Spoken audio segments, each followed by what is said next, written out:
J'ai la grande joie d'animer ce webinaire ce matin autour du livre À hauteur d'enfant. Et je crois que malheureusement, il y a un couac et vous avez la couverture peut-être à l'envers derrière moi, mais vous avez les belles illustrations. Des illustratrices qui se joignent à nous du collectif 10e Arte, Elisa Sartori, Almudena Pano, leur éditrice Odile Flamand et la grande autrice, poétesse nationale belge Lisette Lombé, qui est aussi slameuse et plasticienne.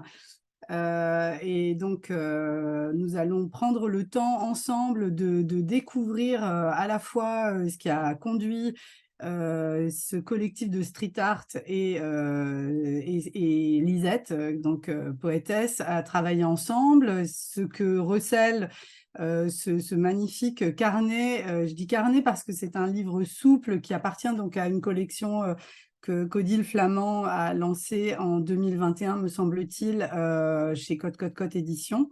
Donc, c'est le deuxième titre de la collection après Tous mes cailloux, qui était un livre d'une autre poète, Françoise Lison-Leroy, et de Raphaël de Coster, qui est à la fois graveur, plasticien lui aussi. Et donc, voilà, À hauteur d'enfant est un grand carnet de dessin, un grand format A4. Donc là, vous avez la couverture derrière moi sur un très, très beau papier et qui, en fait, s'engage dans une recherche à la fois graphique, mais qui ose aussi un format littéraire assez singulier, de poésie, mais aussi de recherche littéraire à l'attention d'un enfant à partir de 6 ans, mais aussi pour les adultes. Je voudrais qu'on raconte, ou en tout cas qu'on interroge dans un premier temps Lisette et puis Elisa et Almudena sur leur façon peut-être de présenter le livre. Comment est-ce que vous le présenteriez à des personnes, à celles et ceux qui ne l'ont pas vu, ce qui est peut-être le cas des auditrices et des auditeurs qui nous suivent aujourd'hui? Alors, je ne sais pas qui veut commencer, Lisette ou les illustratrices. Lisette? Oui, moi je veux bien commencer. Euh, Moi j'ai imaginé en tout cas une histoire, un dialogue entre les adultes et les enfants. Je sais que mon endroit d'écriture, c'est ça, c'est l'intersection. Qu'est-ce qui permet dans un texte aux adultes et aux enfants de s'asseoir côte à côte. J'ai imaginé parler à l'enfant en devenir et au petit enfant qui a été l'adulte. Et c'est une histoire de sens. Quand on grandit, quand on vieillit, qu'est-ce qu'on perd dans ces sens? Comment se transforme le monde? D'où le titre, À hauteur d'enfant. Qu'est-ce qu'on ne sent plus quand on est adulte? Qu'est-ce qu'on ne voit plus de la même manière quand on est adulte? Donc c'est une question de perte d'innocence, euh, de monde qui se transforme. Et en même temps, il y a une invitation à se remettre à hauteur d'enfant et à écouter ce que les enfants voient du monde aujourd'hui, qu'on a peut-être un peu perdu.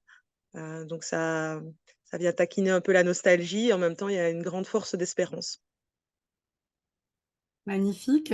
Elisa et Almudena, à vous, de votre point de vue d'illustratrice, comment est-ce que vous avez... après, peut-être on pourra envisager ensemble comment dire, la généalogie de ce texte et de ces illustrations, mais comment est-ce que vous décririez le livre? Elisa ou moi? Allô? Une des deux. Allô, tu peux Bah, parler? j'ai plus de... j'ai plus de facilité à dire, à parler sur le processus que sur l'objet. L'objet final, c'est finalement tout le processus qu'on a eu pour créer ce livre parce que c'était pas la façon qu'on a l'habitude de travailler, Lisa et moi. Parce que d'habitude, on est auteur-illustratrice, donc on crée nos propres textes et on fait aussi les images. Et pour la première fois, on s'est confronté à illustrer les textes d'une autrice. Et en plus, un texte super poétique, que c'était vraiment un défi pour nous. Quand on a lu les textes, on a adoré. Mais on s'est dit, comment est-ce qu'on va illustrer ça? Parce qu'on devait être aussi à l'auteur de la qualité des textes aussi. Mhm. Et finalement, c'était un œuvre finalement très expérimental pour nous, expérimental. Et on a mis en commun aussi, on a dû travailler à deux, donc ça fait aussi quelque chose on a un résultat que peut-être c'est pas ce qu'on avait, c'est pas qu'est-ce que Lisette avait en tête, pas ce que Elise avait en tête, pas ce que moi, c'est à l'union de tous nos envies et nos idées. Donc, je trouve que c'est surtout un objet que pour moi, ça me tient au cœur parce que ça a été vraiment un travail commun. Alors, avant de redonner la parole peut-être à Élise, moi, quand j'ai préparé ce webinaire, je me disais qu'il y a un mot que j'aime pas bien, mais qui peut-être pourrait parler aux auditrices et aux auditeurs, c'est une sorte d'OGNI, un objet graphique non identifié, parce que c'est vrai que c'est à la fois à la croisée entre un livre, un très très beau livre graphique, et j'aimerais insister sur le fait que toutes les deux, vous êtes à la fois effectivement street artiste, c'est-à-dire que vous réalisez des fresques dans l'espace public, mais vous êtes aussi chacune autrice illustratrice de livres pour enfants séparément, des livres qui ont été primés par la Fédération Wallonie-Bruxelles. Elisa pour Je connais peu de mots, qui est déjà paru chez Côte Côte Côte, et toi, Almudena, pour Histoire en morceaux chez Versant Sud, mais tu es aussi autrice illustratrice de bande dessinée. Donc, vous avez chacune ce savoir-faire d'illustratrice de livres et puis d'illustration qui déborde effectivement du cadre du livre. Donc, il y a effectivement cette grande partie, cette grande force du parti pris graphique, mais en effet, le dialogue qu'instille la poésie de Lisette entre un adulte qui va prendre par la main l'enfant qu'il a été et les enfants d'aujourd'hui, c'est vrai que ça a dû être un vrai défi pour vous deux de savoir comment rendre ça. Et en fait, si je peux un peu dévoiler le process qu'on n'arrive pas à montrer, même si je partage l'écran, c'est qu'il y a des découpes dans le livre, des pages donc avec des petites fenêtres qui permettent de passer de l'une à l'autre. Et ce que moi j'ai ressenti en lisant le livre, c'est qu'on me prenait par la main comme dans une traversée, qui est une traversée à la fois du passé, de l'enfance. On m'emmène et on a envie d'aller voir derrière. Donc ça, c'est pas non plus un livre intimidant graphiquement. Est-ce que ça aussi vous l'avez réfléchi? Je sais pas, peut-être Elisa, tu peux enchaîner? Oui, oui, dans le sens, comme Almou l'a très bien dit, les textes, quand on l'a reçu, il était déjà très puissant, en fait, et il parlait de la vie. Et donc, c'était pas quelque chose de facile à illustrer. Et alors, on a pris le choix un peu de se détacher du texte. En fait, on s'est dit, on va pas aller vers quelque chose de très frontal. On va plutôt raconter une autre histoire. Et notre histoire à nous, les images, c'est un peu... notre idée à la base, c'était un enfant il passe dans des pièces de sa maison et il la regarde. Et en fait, on voulait parler de la maison et de l'enfant et de l'enfance et de l'adulte aussi. Et donc, on a cherché vraiment de... En fait, notre sujet, je pense qu'on pourrait résumer que c'est un peu les points de vue. Et parce que c'est aussi un peu le sujet un des sujets de la poésie d'Elisette. Donc, c'est vraiment l'idée de... On a des images qu'on les voit un point de vue d'enfant, donc de bas vers les hauts, comme la cuisine, par exemple. Il y a des autres, comme les salons, qu'on voit plutôt de haut vers les bas. Donc, c'est vraiment... Comme l'idée, c'était de montrer que cette maison est habitée par des enfants et des adultes, donc des fils et des parents. Et les personnages, on les a mis tout à la fin, dans une dernière image. Et donc, c'était un peu ça la logique qu'on a choisie, mais on pouvait choisir autre 1000 façons de faire. Et à un moment, on devait poser des choix parce que les textes, il était tellement large qu'on aurait pu continuer à l'infini à trouver des idées pour illustrer ces textes. Et à un moment, on a choisi la maison et les points de vue et on va là-dedans. Et après, sur ça, on a construit toutes nos images. Alors, on va aussi aborder dans le cadre du webinaire la manière dont vous avez effectivement travaillé sur la fabrication du livre, qui implique aussi des procédés techniques d'impression, etc. Et sans doute qu'Odile aura des choses à nous dire. Mais justement, sur le texte, je voudrais vraiment interroger Lisette sur la manière dont son expérience et sa pratique du slam a pu instiller ou influencer sa manière d'écrire ce livre. Je ne sais pas si c'est le premier ou le deuxième livre pour enfants que tu écris, Lisette. Il me semble que c'est le deuxième.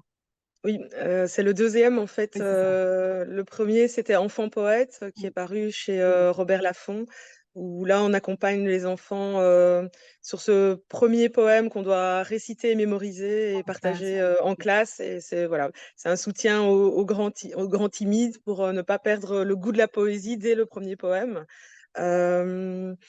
Ici, donc du coup, j'arrive en territoire jeunesse. C'est très frais et en même temps, bah, voilà, ça me permet d'avoir un regard aussi très frais et un peu naïf, de ne pas connaître, comment dire, dans le détail les codes de la jeunesse. Et donc, du coup, ça me donne aussi de la liberté et ça rejoint peut-être le côté ogni. Nous, en littérature, on dit plutôt olni, mais du coup, je pense que c'est à cet endroit-là. Je pense que ce qui me guide, c'est de rester près de la sensibilité, une forme de tendresse aussi, une forme d'attention, de grande écoute, de grande porosité au sens. Et ce qui m'a guidée aussi, c'est cette image à partir du confinement, on a quand même vécu une grande secousse avec des grandes questions existentielles et des grandes attentions aux autres. Quel monde on a envie de créer?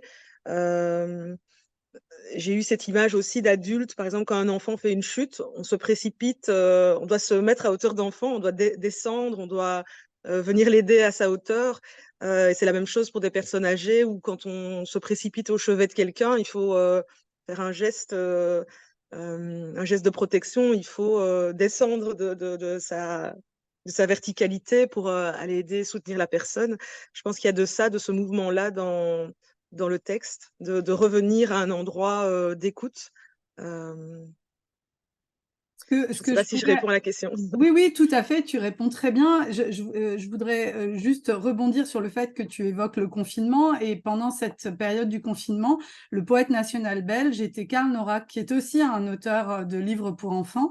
Et dans une interview que tu as donnée à Libé début septembre, tu disais que Karl t'avait d'une certaine manière, bon, je ne sais pas si on peut dire désinhibé, mais en tout cas autorisé à écrire pour les enfants, parce qu'il disait que il dit que pour lui, il n'y a aucune distinction dans la manière de s'adresser à un enfant ou un adulte quand on est poète. Est-ce que tu peux en dire un petit peu plus là-dessus? Et puis on rentrera peut-être vraiment dans le style de ce texte que tu as écrit à hauteur d'enfant.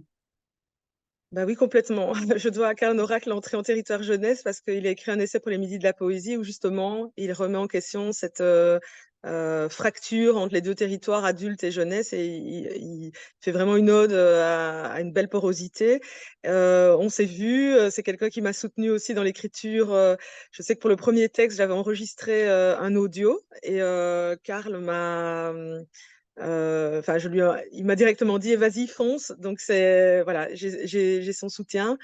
Et puis Karl, c'est quelqu'un qui dans le confinement a investi cette mandature de poète national d'une manière extrêmement sensible et pragmatique.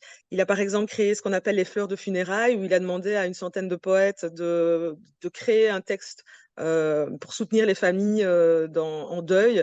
Et il nous a demandé aussi d'être poète de garde. Donc les familles pouvaient téléphoner en urgence, puisque les cérémonies de funérailles étaient en accéléré. Les familles pouvaient nous téléphoner la veille pour qu'on leur recrée, qu'on leur partage un texte vraiment personnalisé pour la famille. Donc on a été poète de garde à cet endroit de funérailles. Et pour moi, ça va colorer aussi ma mandature de poétesse nationale, parce que là, c'est une vision utilitaire, mais dans le sens très noble, une vision utilitaire de la poésie, quelque chose qui sert, qui permet aux gens de se sentir plus vivants. Donc oui, je dois beaucoup à Karl Norak. Ouais, je dirais même une poésie. Moi, j'aime beaucoup ce que tu dis sur la poésie utilitaire, mais et dans la manière aussi très, effectivement, de hisser cette poésie à un niveau dont peut-être on s'attend pas à ce que la poésie soit aussi accessible. Et dans ce livre à hauteur d'enfant, c'est de la poésie qui est aussi extrêmement sensible pour les enfants. Je trouve qu'il y a il y a une entrée qui est celle de la sensation qui est très forte dans le livre. Quand l'adulte fait parler les souvenirs de l'enfant qu'il a été, ce sont des plaisirs minuscules, un peu à la manière d'un Je me souviens de Pérec. Et il y a effectivement des sensations qu'on a tous et toutes vécues. Le pelage mouillé de ton animal préféré, les histoires du soir lues dans la pénombre, le sang des croûtes aux genoux, le bisou après les bons points. Mais ce qui est assez, je trouve, singulier dans le texte, c'est que tu ne t'en tiens pas à ces souvenirs qui sont des souvenirs doux et agréables de l'enfance, mais aussi à tout ce qui peut y avoir de sentiments de peur, de sentiments de révolte ou d'injustice, voire de désarroi. Le lit du sans-abri en carton cannelé, les reproches quotidiens au sein du couple, le pied des podiums réservé toujours aux mêmes. Comment ton attention en tant que à la fois poétesse, mais aussi adulte, et puis tu as été enseignante, je crois que tu es aussi mère, comment, quand on s'adresse à des enfants, on conjugue ces deux attentions qui peuvent être divergentes? Alors d'abord d'un point de vue artistique et esthétique, moi je suis un endroit de frottement, c'est ce qui fait la beauté du slam et de la poésie engagée aussi, c'est que quand ça vient frotter. Donc l'inverse du lisse, il faut que ça frotte, il faut qu'on convoque des sensations très différentes. C'est l'endroit d'ambivalence, c'est l'endroit des contradictions. Pour moi, c'est ça le moteur de toute façon de mon écriture engagée. Et puis c'est vrai que je suis maman de 3 enfants. Alors l'aîné, il a 17 ans maintenant, donc j'ai des grands ados, mais j'ai encore une petite qui a 11 ans. Je pense que c'est eux, c'est dans le quotidien aussi de mère qu'on observe que j'ai été chercher ces petits détails, parce qu'en fait nous, moi aussi dans ma maternité, c'est des ascenseurs émotionnels. Il y a toute la joie, tout le positif, et puis tout d'un coup sur une phrase par rapport à ces enfants qui grandissent en nous, qui gagnent en autonomie. Par exemple, moi, mon métier, je croise beaucoup de gens, ça m'apporte beaucoup de joie, mais pour ma fille, elle a tendance à me considérer comme quelqu'un un peu de ringarde, par exemple. C'est le mot qu'elle utilise. Et donc, du coup, ça remet un endroit d'humilité. Et je pense qu'il y a de ça aussi qui transpire dans le texte. Et puis, alors, moi, c'est vrai que je marche dans mon processus créatif. Et les images, c'est ça aussi. C'est les images d'adultes quand on voit les personnes sans abri. C'est je pense que ça a été ce choc-là, de toute façon, qui a impulsé le texte. C'est-à-dire de marcher. Je me dis, quand on marche à hauteur d'adulte, ou quand on est poète, on regarde les étoiles, on regarde le ciel, mais comment faire pour ne pas travailler hors sol? Et donc, il y a un regard vers le sol, il y a un regard vers les étoiles, mais il y a un regard aussi vers le sol. Et effectivement, vers le sol, moi, je peux voir entre les pavés des petites herbes qui poussent, qui viennent un peu contester le côté urbain, qui viennent un peu secouer le bitume. Donc c'est vraiment l'attention aux détails, beau, la beauté, ça c'est vraiment l'œil poétique. Mais si je déplace un tout petit peu mon regard, effectivement à côté, j'ai une personne qui dort dans la rue, qui dort dans le froid. Et je pense que c'est cet endroit-là de capter à la fois le beau et à la fois l'inverse ou ce qu'il y a en creux. Et alors, Odile, quand on est éditrice et qu'on reçoit un Olni et un Ogni, comment est-ce qu'on réagit? J'ai les pieds qui battent en dessous de la table, je suis mon corps qui palpite et je suis super heureuse parce que je suis déjà en train de me projeter dans l'objet lui-même, de réfléchir au façonnage. Voilà, c'est un cadeau voilà, énorme mais je trouve que de pouvoir travailler avec Lisette, Almou et Elisa, c'est assez exceptionnel. D'abord parce que elles ont une façon d'envisager le quotidien qui est beau, qui est poétique, mais qui n'oublie pas en fait les côtés un peu durs. J'aime bien quand Lisette parle de frottement. Souvent, en jeunesse, en fait, on est dans des objets qui sont qui sont toujours dans le doux, quitte à être un peu mièvre et sirupeux. Et là, non, l'image est belle mais faussement douce. Le texte aussi, on pourrait se laisser emporter par le texte et se dire il est juste beau, mais quand on le lit au plus près, moi j'ai beaucoup de gens en fait qui m'ont dit qu'ils avaient reçu des coups de poing en fait en lisant le texte. Ah oui. Vous avez parlé de coups de poing, oui, de choses voilà, qui les touchaient vraiment au plus proche. Et voilà, c'est un mélange de sentiments positifs et en même temps négatifs voilà, qui fait la beauté en fait du texte. Et puis en plus, le texte est arrivé j'ai vraiment tout de suite relié à la ligne éditoriale de la maison d'édition, qui est vraiment s'adresser au futur adulte chez l'enfant et à l'enfant intérieur chez l'adulte. Et on était vraiment en plein dedans. Vraiment. Ouais. Et alors, est-ce que tu peux nous en dire plus sur le process de création? Parce que, enfin, est-ce que c'est toi qui, recevant le texte de Lisette, a pensé à Elisa et à Almou qui sont street artistes? Est-ce que le street art, c'est d'une certaine manière le pendant graphique du slam? Est-ce que c'est comme ça que vous vous êtes rencontrés? Enfin, comment a eu lieu enfin, quelle est la genèse de ce projet? Qui veut répondre, si c'est toi? Ouais. Lisette, peut-être? Tu veux ou... Non, je laisse, je fais. Lisette a envoyé le texte et après on a discuté de qui avec elle aimerait travailler. Et c'est vrai qu'il y avait eu cette énorme fresque faite par Dizem Marté, en fait, donc Almo et Lisa, le long du Parc Royal, qui était juste très très belle. Et aussi, je crois, un article dans Le Soir qui avait paru sur en fait leur travail et ce qu'elles instillaient en termes d'images, mais aussi de messages dans la rue, des choses dont on n'a pas l'habitude. Parce que c'est vrai que le street art, c'est souvent très vite connoté à une certaine forme d'image.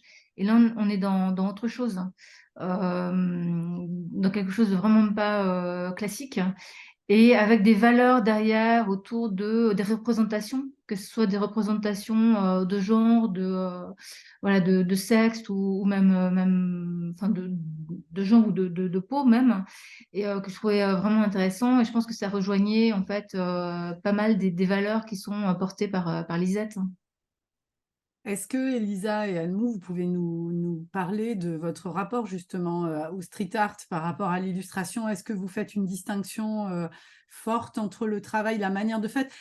Tout à l'heure, j'évoquais Karl Norak qui dit qu'il n'y a pas de manière différente de s'adresser aux adultes et aux enfants. Est-ce que pour vous, dans le street art, il n'y a pas finalement de manière si différente de vous adresser au public, qui est un public peut-être dans l'espace public, et à vos lecteurs et vos lectrices dans vos livres illustrés?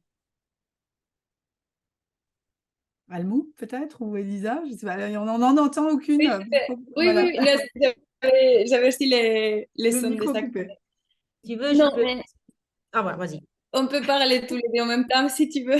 Non, l'une après l'autre, mais en Ok. même temps, non. Non, mais on se complète pas mal les phrases Oui, qu'on c'est bien. a. L'une commence et l'autre termine, c'est le principe du collectif. Ok. Moi, je peux dire que au moins, nous, par exemple, quand on fait des fresques, on est conscient que tout le monde de tous les âges, il va pouvoir les voir. Hmm. Donc, et aussi comme illustratrice des livres pour enfants, on tient compte aussi des enfants. Donc, on se dit, on essaye toujours de faire des fresques qui peuvent plaire à des adultes comme à des enfants. Et comme dans notre travail d'illustratrice, on pense beaucoup à la narration de l'image. Donc, je pense que notre rapport au livre et aux fresques, finalement, c'est un processus qui se ressemble. Parce que dans un livre, moi, je parlais maintenant de moi, je commence à toujours par les textes. Une fois que j'ai les textes, je cherche la meilleure façon de faire passer les messages par les images. Donc, à chaque fois, mes livres, ils vont être toujours très différents l'un de l'autre parce que je pense que chaque message, il y a sa façon, il y a son ton dans la narration, mais aussi avec les images. Donc, les images, c'est aussi une façon de faire passer des émotions ou faire passer oui, un message qui est dans le cœur de chaque projet. Donc, en fait, quand je fais des livres aussi, je pense pas à c'est pour des enfants. J'ai envie de faire un livre qui puisse plaire aux parents, aux frères. Parce que de toute façon, il y a beaucoup de livres qu'un enfant ne peut pas lire. Ça va être toujours les mères, les Adulte, pères, hein. les pères, un cousin qui va les lire. Donc, l'adulte, il va être aussi confronté à ce livre. Et Et j'aime bien aussi faire beaucoup des niveaux différents de lecture. Donc, l'adulte, il va lire l'histoire et il va voir une chose. Et l'enfant, peut-être, il va voir quelque chose de plus frontal ou plus littéraire. Mais j'ai envie de toujours faire passer des messages un peu à différents niveaux. Donc voilà. Et aussi pour les fresques, par exemple, on fait beaucoup d'attention à l'endroit où se trouve la fresque, qui va passer, qu'est-ce qu'on a envie de raconter. Donc ça se rejoint très fortement avec le travail des auteurs illustratrices. Et là, je laisse la parole à Elisa. Almou, il a tout bien expliqué parce que aussi dans les fresques, souvent on a des thèmes et si on n'a pas de thèmes, on s'impose un thème. Donc vraiment, il y a des choses qui reviennent comme dans les livres. Mais c'est vrai que la grosse différence, c'est qu'une fresque, c'est une image, même si elle est très grande, ça reste une image. Et les livres, on devait tenir sur un livre. Donc il a beaucoup de choses que ça change. Donc les rythmes de l'image, les faits qu'on doit tourner les pages. Donc, c'était la première fois qu'on était engagé en tant que 10e arte pour parler d'un livre. Et moi et Almou, on adore travailler ensemble, mais c'est vrai qu'on a chacun son travail séparément dans la littérature jeunesse. Et donc, c'était un peu comme... Au début, on a dit, waouh, donc c'est la première fois qu'en tant que collectif, on va travailler ensemble sur un livre. On sait déjà qu'on s'est travaillé ensemble, mais sur des fresques. Donc, on avait un peu peur au début, mais c'est très, très bien passé. On a su collaborer. C'était pas peut-être une grande surprise, mais ça a fait un plaisir. Et voilà, donc ça, c'était un peu la grosse différence pour nous, pour de devoir tenir sur tellement des pages, mais avec la logique des fresques un peu et en collaborant. Mais on est arrivé à faire tous des compromis et comme l'a très bien dit Almou, à voir au final un résultat qui ne sait pas qu'est-ce qu'on avait en tête. Si on aurait travaillé personnellement sur ce projet, ce serait très différent et on est très contente qu'il est comme il est parce que ça parle vraiment de cette collaboration à trois.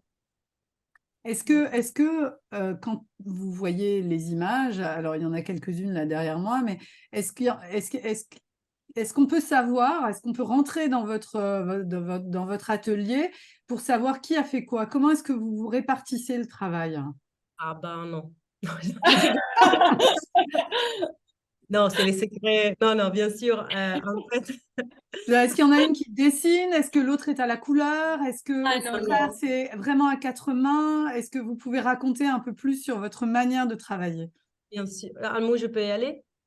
oui, tu peux y aller. Et Oui.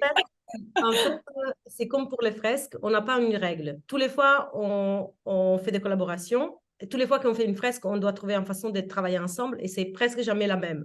Il y a parfois qu'une fait une partie du dessin, comme les décors, et l'autre fait les personnages.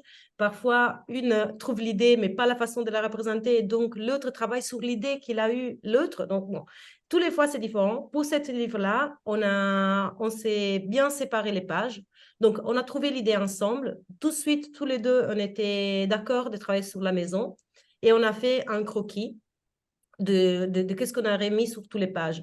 Et les idées, là, ils sont vraiment entremêlées. Donc, parfois, Almou, il a une idée très claire sur une page. Et moi, la page d'après, parfois, on a dû discuter plus, prendre du temps pour trouver. Mais une fois qu'on savait exactement qu'est-ce qu'on avait envie de mettre dans chaque page, oh là, on a vraiment dit, tu fais ça, tu fais ça, tu fais ça. Et il y a des pages qu'aucun des deux avait envie de faire, comme les chats. Et donc, les chats, Elle est belle, jusqu'à la cette page. et des pages que, au contraire, étaient, ah, ça, je voudrais trop la faire, moi, je peux, oui, oui, vas-y, tu peux la faire et tout. Mais donc, on a fait vraiment moitié-moitié. Et, et on avait une règle de but. L'idée, c'était que Almou, elle aurait plus représenté la vision de l'enfant, donc les images qu'on voit plutôt vers les bas, vers les hauts, et moi, la vision de l'adulte, parce que on pense que mon style, il est un peu plus adulte, entre guillemets, et celle d'Almou pouvait mieux représenter l'enfance. Mais une fois qu'on a trouvé cette règle, si vite, on a choisi aussi de ne pas la respecter page après page, parce que sinon, ça aurait été Ennuyeux peut-être? oui, exactement, ce serait trop un système trop... Thématique, ouais. Voilà. Et donc, on a trouvé la règle et direct, on a commencé, Almou, il a fait 2 pages, après moi 1, après Almou 3, après 3 mois. Donc, on a quand même pas mal joué à l'échec, je trouve. On a vraiment... Mais tout ça, on s'est fort amusé. C'était vraiment pas comme un jeu. Et donc, En fait, il y a des images qui sont faites par moi, mais sur des idées d'Almou, et des images les contraires, et des images... donc, on peut dire, celui-là que tu as sur les fonds, par exemple, les personnages, c'est à moi, les petits oiseaux, c'est Almou. Mais voilà, c'est drôle parce que même les gens qui nous connaissent bien, qui connaissent bien notre travail, ne savaient pas reconnaître Qui les a fait images. quoi? Ouais. Mm. On voit bien à quel point vous êtes effectivement, ça a été un vrai travail collectif et peut-être que là, Odile, tu peux aussi nous dire un peu plus comment, parce que on voit bien, alors je ne sais pas si ça se ressent sur l'image qui est derrière moi, mais tout à l'heure peut-être je partagerai à nouveau mon écran pour faire défiler le livre. Il y a une vraie recherche, au-delà de la recherche littéraire sur le style et la recherche graphique, il y a eu aussi des tâtonnements, des cheminements qui vous ont conduite à penser le livre dans sa fabrication, notamment sur les procédés d'impression. Alors, sans rentrer dans des choses très techniques, ou trop techniques peut-être pour des personnes qui ne connaissent pas, est-ce que tu peux quand même nous dire à quoi correspondaient ces recherches? Parce que si je crois que vous avez abandonné l'idée de faire ce livre en riso, est-ce que tu peux expliquer un peu de quoi il retourne? Vous avez fait des tests en riso et puis finalement, vous l'avez imprimé différemment. Est-ce que tu peux nous raconter en quoi aussi ces recherches ont nourri finalement le résultat final du livre?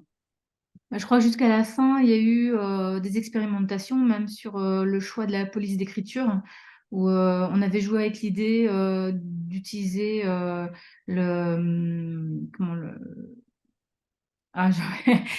une police d'écriture pour les non-voyants. Et en fait, on a abandonné parce que voilà, ça ne fonctionnait pas, c'était pas possible techniquement, enfin tout au moins, ou même économiquement. Mais c'est vrai que les filles ont eu quelques difficultés jusqu'au bout. Il y a eu un gros stress pour tenir les délais. Je dois d'abord dire qu'en fait, le chemin de fer, c'est la première fois que je vois un chemin de fer, quand j'ai vu le chemin de fer après coup, un chemin de fer aussi détaillé, précis, et elles s'y sont tenues de bout en bout. Et ça, c'est quand même assez rare, hein, d'un professionnalisme assez, vraiment, c'est première expérience de ce point de vue-là, je trouve. Et au niveau de la création elle-même, en effet, il y a eu d'abord l'idée de faire de la riso, et puis au bout d'un moment, les dessins ont été faits en numérique, et les filles ont trouvé un moyen en fait d'ajouter de la texture numérique, mais en fait le dessin restait assez froid. Vous me corrigez, hein, les filles, si je dis des bêtises. Le dessin, je pense, avait un rendu un petit peu froid, et est venue en fait cette idée d'Almou et d'Elisa d'utiliser une machine comme Color qui pouvait venir réchauffer le dessin en apportant des petits défauts dans la trame.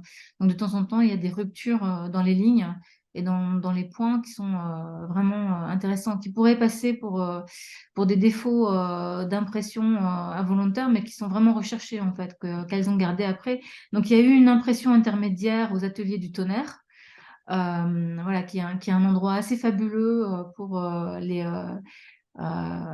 artistes ici à Bruxelles, qui les accueillent et qui leur mettent à disposition un matériel pro, voilà, et leur permettent de créer des choses.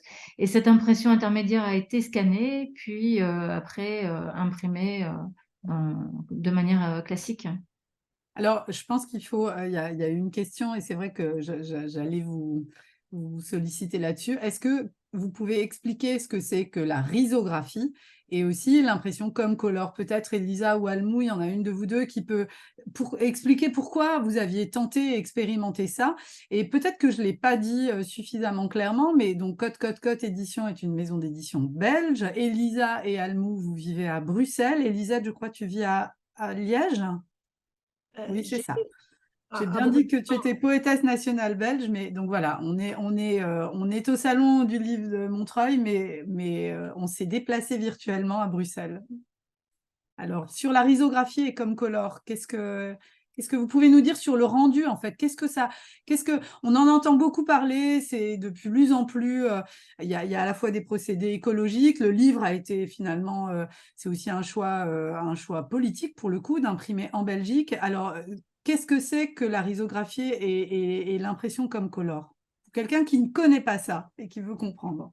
Non, je vais essayer de l'expliquer bien. En fait, on voulait le faire d'abord en riso parce qu'on aimait bien les rendus finaux. C'est un peu le principe de la sérigraphie, par exemple, il va par couche.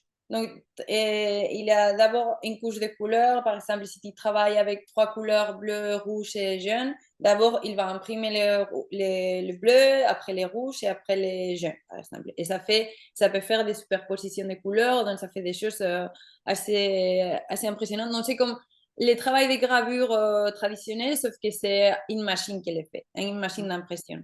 Sauf que pour faire ça, depuis le début, on a travaillé en pensant qu'on va le faire comme ça. Mais comme tu as bien parlé aussi de l'écologie et tout, on a contacté une fille adorable qui a un atelier qui s'appelle Frau Steiner, je ne sais jamais le dire. Frau Mais Steiner, oui, Frau Steiner. voilà. Myriam, qui elle est adorable, j'avais déjà fait des travaux avec elle et tout. Et je lui parlais des projets. Et très sincèrement, elle nous a dit, en fait, les filles, ça c'est la folie, parce que c'est un livre entier à faire comme ça. Et c'est beaucoup de matériel gaspillé pour faire seulement une image. Parce que normalement, tu fais une image et tu fais beaucoup de tirages. C'est pour faire des affiches, pour faire des choses. Et avec beaucoup d'exemplaires. Mais là, on voulait faire l'envers. On voulait faire beaucoup d'images et un seul exemplaire. Et elle nous a dit, je peux vous aider si vous voulez, mais je trouve que c'est très coûteux économiquement. Donc, on allait vraiment devoir mettre de l'argent de poche pour pouvoir faire ça. On avait parlé même de faire des partenariats, tu vois, on lui aide à elle, elle nous aide à moi, et ça parlait d'argent. Et ça, on était d'accord, mais écologiquement, quand elle nous a dit c'est un gaspillage, pas possible, on a dit ok, on change d'idée. Et après, on a essayé de faire des choses sur l'ordi que ça a très, très, très mal donné. On s'est dit ok, Elisa, elle connaissait les satellites de tonnerre, elle avait déjà fait son cours, et elle connaissait aussi la Comcolor. Alors, c'est Elisa, tu peux continuer. Alors, l'impression comme color, Oui, la Comcolor, c'est une imprimante. non, c'est la marque d'une imprimante, oui. Non, la marque, c'est Riso. Parce Ah, que c'est c'est Riso. la Ouais. petite C'est le même. fille de la Riso. Donc, c'est une imprimante plus moderne que parce que la Riso, c'est une des premières machines photocopieuses qui sont existées, donc dans le passé. Après, il a eu la Comcolor et maintenant, il y a les imprimantes qu'on connaît. Et bon, il y a eu des milliards de choses entre, mais voilà, la Comcolor, c'est quelque chose d'assez vieux, mais ça marche quand même comme une imprimante plus comme on connaît. Mais la différence, c'est que maintenant, au laser, donc la couleur, maintenant, elle est éjectée par un laser. Et dans ce cas-là, à la place d'être un laser qui fait les choses très précisément, c'est plutôt des petites gouttes qui tombent sur le papier. Et avec cette machine-là, la Comcolor, on peut choisir la grandeur des gouttes. Je sais, c'est très spécifique, mais l'effet final, c'est que on a les couleurs. Pour créer une couleur, il y a des petites gouttes de couleurs qui sont mis à côté. Donc, les bleus, par exemple, que tu as sur fond d'écran, si on regarde dans les livres, il y a les couleurs primaires en différentes quantités pour pouvoir avoir visuellement de loin les bleus. C'est clair. Mais donc, on a opté pour cette... En fait, on a travaillé au numérique, donc on avait envie de donner une texture, mais on ne voulait pas donner une texture au numérique, parce que sinon, on s'est resté au numérique. On avait envie de faire une impression, on ne pouvait pas faire la Riso, on a connu la Comcolor, ça nous semblait chouette quand même l'effet qu'il donnait. Et c'était moins matérique, mais quand même, c'était un effet intéressant à nos yeux. Et on a choisi d'utiliser la Comcolor. C'est juste qu'on a pris beaucoup de retard et Odile, elle était très patiente parce qu'il n'y a pas beaucoup de machines Comcolor. Vous imaginez, en Belgique, il y a 2. On a essayé les 2, mais il n'y avait qu'une qui faisait bien l'effet qu'on voulait et elle est tombée en panne. Et donc, ils ont dû la réparer. Les aléas de la vie, des éditrices et de leurs artistes. Ce que j'entends bien là, c'est qu'en fait, même pour un livre imprimé à partir de dessins numériques, parfois, il y a des expérimentations au niveau suivant, c'est-à-dire vraiment au niveau de l'impression et de la fabrication qui permettent quand même d'avoir un rendu artisanal. Et ça, je pense que c'est important de le souligner, c'est que ce qui a d'extrêmement touchant et qui fait écho aussi avec toute la sensibilité, les sensations instillées par l'écriture de Lisette, c'est qu'il y a vraiment un rendu presque artisanal. C'est vrai que ce n'est pas un livre imprimé en risographie, donc on a bien expliqué, la risographie, c'est un passage industriel, finalement. C'est une machine qui fait de la sérigraphie avec des encres végétales, donc il y a un rendu de couleur un peu fluo. C'est vraiment un procédé intéressant, mais ça n'était pas possible, donc vous vous êtes replié sur le Comcolor.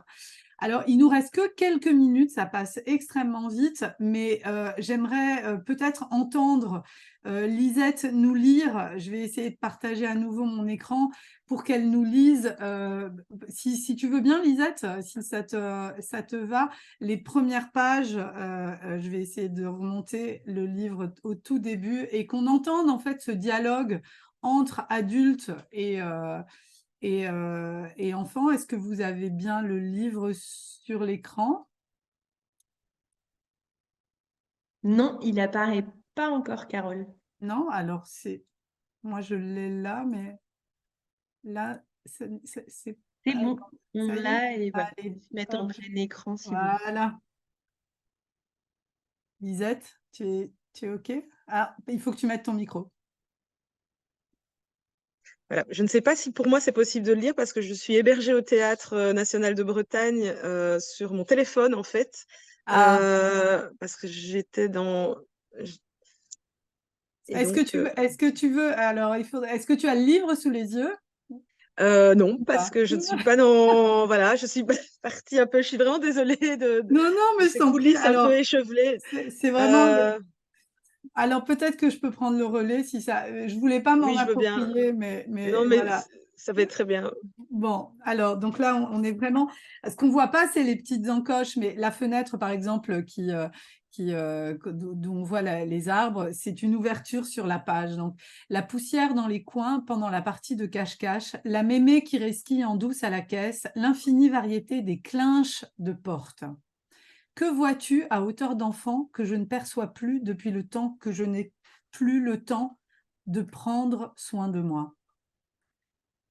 Alors, j'essaye d'avancer, pardon pour le pelage mouillé de ton animal préféré, l'herbe fraîchement coupée, le lit du sans-abri en carton cannelé. Que respires-tu à hauteur d'enfant que je ne sens plus depuis que j'efface ma propre odeur au détergent? La danse des piécettes dans le fond des poches, les histoires du soir lues dans la pénombre, les reproches quotidiens au sein du couple. Qu'entends-tu à hauteur d'enfant que je ne saisis plus depuis que j'assiste au défilé des injustices sans me révolter? Alors voilà les chats dont nous parlaient Almo et Elisa. Le fond du plat, les jours de crêpes, le sang des croûtes aux genoux, l'encre de la décalcomanie sur la langue. Que goûtes-tu à hauteur d'enfant que je ne savoure plus depuis que je me nourris à contresens des saisons? Pardon pour les hésitations. Alors, ce ne sont pas des coups de poing, ce sont des émotions fortes, en fait, qui permettent qui me font hésiter, mais je crois que ça a rendu, en tout cas, le dialogue entre l'adulte et l'enfant. Ça vous donne une idée, ça donne une idée aux auditrices et aux auditeurs qui nous suivent. Je ne sais pas s'il nous reste encore quelques minutes pour évoquer d'autres sujets. On nous a Alors, dit... on est arrivé au bout du temps imparti. Carole, il y a une question, peut-être qu'on peut juste y répondre. Magnifique album, un oui. commentaire, magnifique album merci pour cette présentation. Et une remarque sur la police un peu petite, mais il faut aller voir le livre, peut-être sur votre stand au salon la semaine prochaine. Oui, Odile, est-ce que tu peux nous dire peut-être en 2 mots, je pense qu'Elisa, Almou seront présentes, et Lisette aussi viendront au Salon du Livre de Montreuil? Oui, sur le stand D7. Alors, Lisette a quelques rencontres dont j'ai pas les horaires en tête. Et puis, il y aura des dédicaces le vendredi et le samedi sur notre stand. Et sur le stand aussi de Robert Laffont pour Lisette. Donc, voilà. Mais je suis désolée, je suis venue aussi, moi, sans mes notes, donc je n'ai pas les horaires en tête. De toute façon, on peut retrouver toutes ces Voilà. informations sur le site du SLPJ et puis à l'entrée du salon, bien sûr, le calendrier des dédicaces sera donné aux visiteurs et visiteuses. Et sur la Et page Instagram aussi de Code Édition, vous allez en retrouver toutes les plus, donc rencontres. avec tout ça, on devrait pouvoir vous retrouver sans problème. Donc le stand est en D7, effectivement, au niveau 1. Voilà, merci.